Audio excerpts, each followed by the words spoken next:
How am I handling my Geoffroy's cat missing emotionally? If I'm being honest, one, the animals have been amazing around me. They have been very empathetic. I feel like they know, especially, this cat is my cat Zipper, who actually, this specific thing, you specifically went missing on me over 10 years ago, I think now, but he was gone for 20 days. So I was doing the same thing. I was baiting. I did flyers. I, posted all over Facebook. So it was crazy. He actually came back after 20 days, and I had gone out of town for a couple days, and it was very quiet, and we were putting out wet cat food, and I was sitting on the couch, and I look out, and there he is, eating the wet cat food. Went outside, he came right up to me, grabbed him, brought him in. So that does kind of give me some sense of hope, and I still do have hope. I really do think that somebody would have had to been extremely prepared to capture Geoffroy's cat. It is still possible, of course, that they were able to get their hands on him and kidnap him. But really, I feel like the likelihood of that as time goes on, I feel like it just becomes less and less, because cats are very elusive already. Exotic cats are even worse. If they were not prepared with bite gloves, darting, you know what I mean? Like, they would have had to, I really feel like somebody like that would have had bolt cutters, right? If you're that prepared to be stealing an animal, why wouldn't you just come with bolt cutters? So I feel like that's probably what happened there. And again, that's why I believe that it was still probably kids vandalizing the exhibit. And maybe they were trying to get in and play, and they couldn't get in, and then they just abandoned it. And then obviously then Jack explored what happened and got out of the hole that they had created.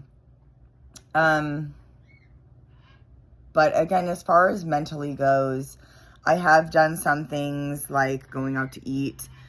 I have hung out with some friends. I have tried to just, like, as crazy as it is, I'm exhausted, and I usually have a hard time sleeping, and I, for some reason, haven't had a hard time sleeping. I think because my brain is so overwhelmed. And to be 100% honest with everybody, I have been going through a lot emotionally with some childhood trauma that I've been dealing with as an adult. And it has been extremely difficult at times. And I think that between that and now, the high stress of this, that, my brain and my body are just done. And I haven't really cried a lot, although, I, feel like I'm getting emotional now. It's just hard because, I take care of all of these animals, right? And I try to do my very best, and I try to build these exhibits to perfection. And when you're building exhibits, you want to keep animals in and animals out. You're not really thinking of, vandals that will come and rip apart your exhibit. And so that's why, some of the stuff that some people have said has been very hurtful, because of the way that they have talked about how, this is a flimsy exhibit, and this is not adequate, he pushed out, comments like that. Most of the time I can kind of just brush them off, but it doesn't make it easy necessarily to sit there and defend yourself. And anybody who's been to our property and has seen Jack's enclosure knows that that is not a flimsy exhibit. They've seen the 12.5 gauge wire that is extremely tough. So, obviously we're going to do even more now to the exhibits.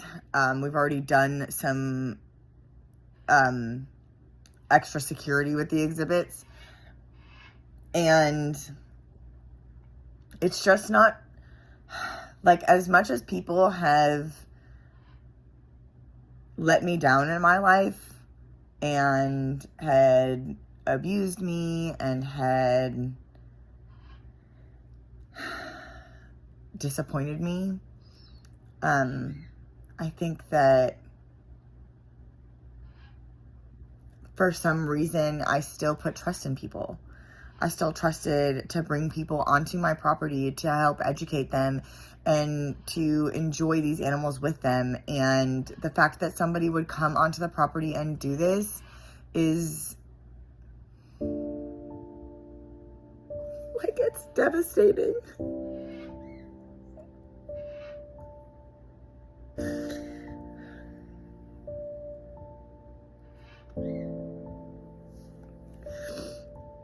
And it's just hard because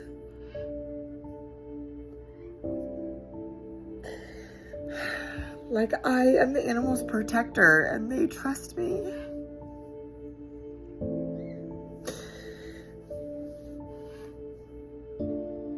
And I just feel like I've broken that trust. And like I wasn't able to protect him.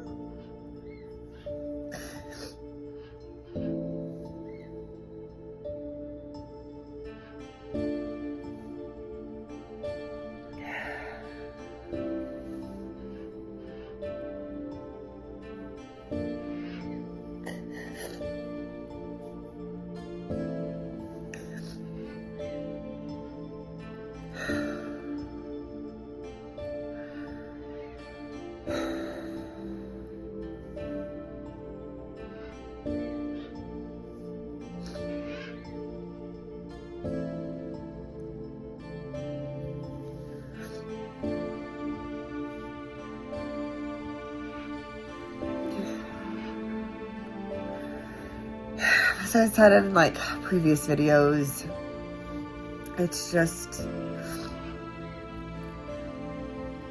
I mean, it's been hard to walk by like his empty exhibit, and like it's just been hard to think about every time that it rains, about like where could he be, and like is he getting soaking wet, and like I'm sure he's fine, it's just some rain. But we had like a really big storm roll through earlier today, and it knocked down a whole oak tree in the back. And like how afraid and like scared he must be. And like I wish I could get him to understand that like I'm here and that like I have his food. And I just want him to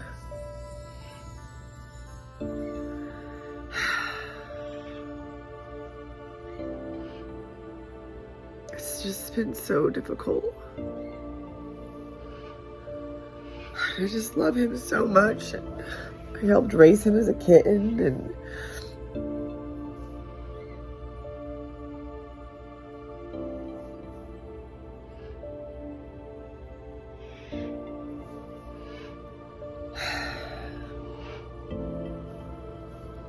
this job is so not for like the faint of heart or like for the weak.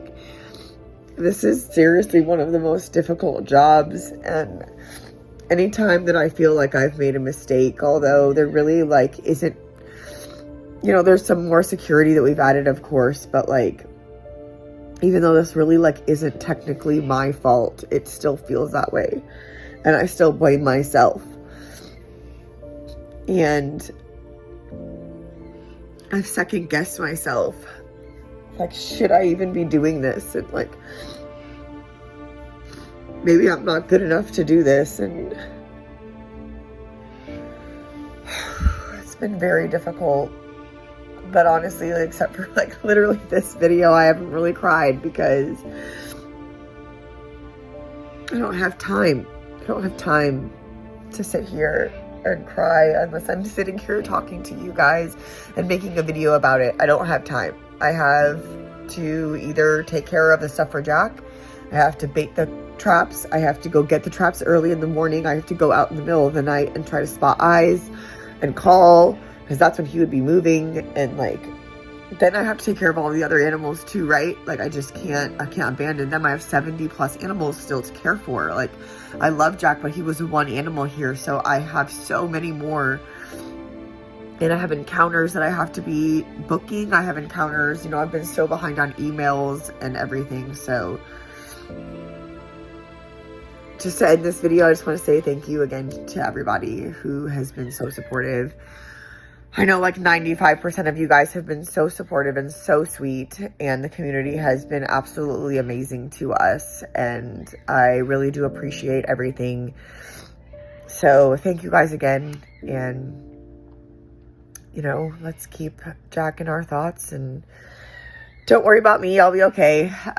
But let's just keep positive vibes that Jack will come home soon. We have since started a GoFundMe page. So that is one way that you can donate, as well as Venmo, PayPal. Of course, you can always contact me with a credit card. So if you could please share, comment, like this video, subscribe, anything will help us to find our sweet baby Jack. Thank you so much, everybody, for all of your support. Let us all just please pray and have positive thoughts that Jack comes home soon.